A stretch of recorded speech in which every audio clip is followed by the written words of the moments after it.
In this guide, I'm going to show you how to link PS4 and PS5 to the PlayStation app on your phone.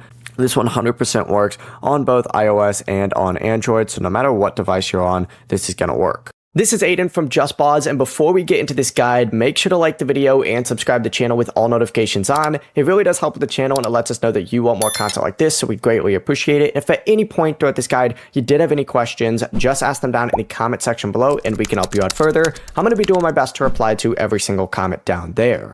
Now first, make sure that your console is signed into the same PlayStation Network account you're going to use in the app, and then just download and open up the PlayStation app and sign into that account. Go ahead and select Settings, or the Settings gear up in the top right corner. Scroll down on here, you're going to see Console Management, just like so. Select the Link to Console or Pair Console with App section, and it's going to pop up with a screen that looks like this, and your PS5 should appear automatically if both devices use the same PSN account.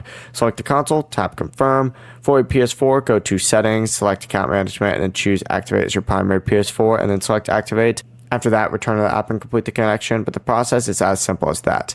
Once linked, you can remotely download games, view trophies, manage captures, and message friends through the PlayStation app. Before you do leave, make sure to like the video and subscribe to the channel with all notifications on. It really does help with the channel, and it lets us know that you want more content like this. We'd greatly appreciate it. And if at any point throughout this guide you did have any questions, just ask them down in the comment section below, and we can help you out further. I'm going to be doing my best to reply to every single comment down there. Peace.